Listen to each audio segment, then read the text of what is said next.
Hey, Dustin Tibbetts here, financial advisor with Jazz Wealth Managers. How you doing today? Good. Well, today we're going to talk about actually a pretty common question that I've been getting a lot lately, and it's very basic.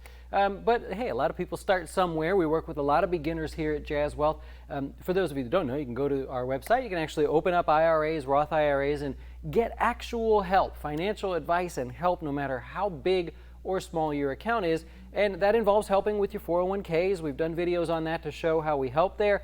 It involves helping, obviously, investing for your Roth IRAs. Our portfolios are all listed on the website.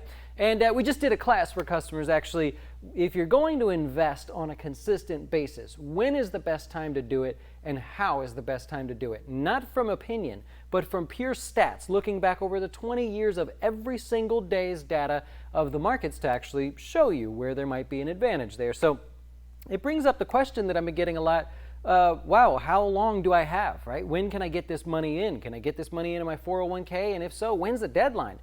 For a Roth IRA, when's my deadline and everything? And some of you may know the answer to this, but we're going to go over to the board today and work through it. So I have a really simple way of explaining this if you're brand new. Their retirement accounts are sort of broken into two categories. And the way you think about it is if there's a number in the name of the retirement account, then that's offered at work. So for example, if you have a 401k, got some numbers in there, right? So that's offered at work. If you have a 403b, that'll be offered at work because you got numbers in there. A 457, only numbers. A 401a, maybe, for some lucky ones out there. These would all be workplace plans. Now, in a workplace plan, what happens is either you or your employer or both will put money into the plan when you get paid. So let's say you make a few dollars, your payday's every 2 weeks, and you put in $100 and your employer puts in $100. Maybe they have a 100% match. Well, in this case, it's going by the date of the deposit. So your deadline to get money into a 401k for a particular year is actually your last pay period of the year. So we're going to say it's in the same year, right?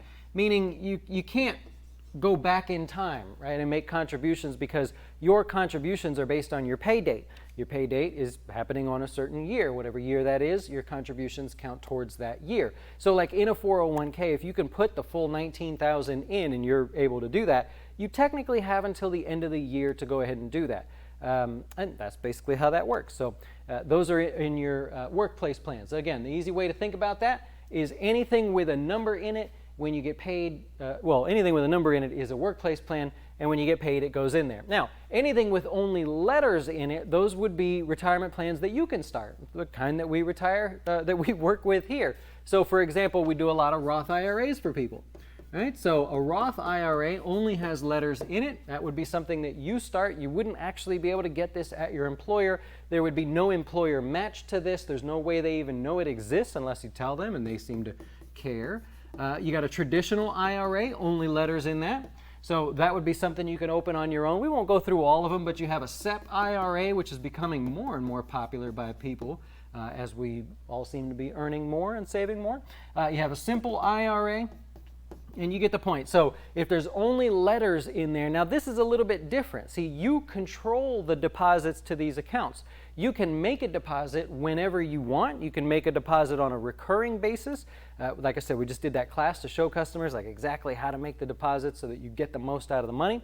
You can choose to do a lump sum, beginning of the year, end of the year, tax day, whatever it may be.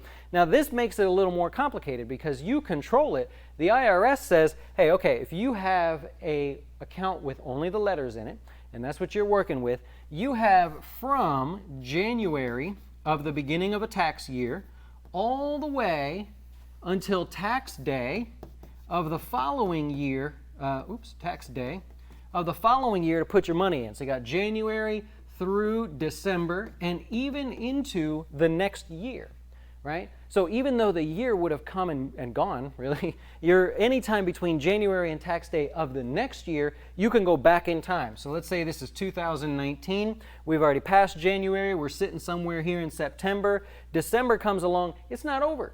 Well, for your 401k and 403b, it may be over there, but it can still continue for your IRAs and things like that. You have up until tax day to make that contribution. Now, it gets a little hairy if you wait until tax day, so you want to make sure you're not messing up your taxes in any way, but any account with the letters in it you should be able to get up till tax day to do that, the popular accounts anyways. So I hope that helps. It was really kind of a simple explanation of a simple topic, but I just try to keep aware of the questions that come up when they do and help each other learn a little bit more if I can, help you guys learn a little bit more. We help our clients learn by doing private videos just for them in the dojo, where we go in great detail about all kinds of interesting stats and data and things in a weekly class that we do. And so, like I mentioned, the class about making the deposits, well, that was just a ton of research that we did here just to give our customers the right answer, and I shared that with them, and I love doing that. So if you have a financial advisor, or you're thinking about working with some, or you're online and you don't know what you're doing, well, know that we're a place that has nothing to sell but ourselves. So you can say anything to us, you can tell us your life's financial story without fear of being sold some product or sold some thing that maybe you don't need, insurance product or whatever it may be. We just don't do that. We just listen to you, what's the best thing for you, and help you go in that direction. So I hope you'll keep us in mind here at Jazz Wealth. I hope you'll join us later for the closing beat. Every day we do a stock market update. You want to learn a little bit about the stock market, or at least what happens, so you sound a little cooler in front of your friends. I'll be back later today to do that on our YouTube channel, live on Jazz Wealth Managers at 5 o'clock Eastern. You enjoy the rest of your day. Thank you so much for watching. We'll talk to you soon. Why should you choose Jazz Wealth as your retirement or long-term investing service? Our portfolios are managed by us, not some faceless mutual fund manager. Our private classes will teach you everything about investing and getting your dough straight. Best of all, our fiduciary standard means your best interest comes before ours.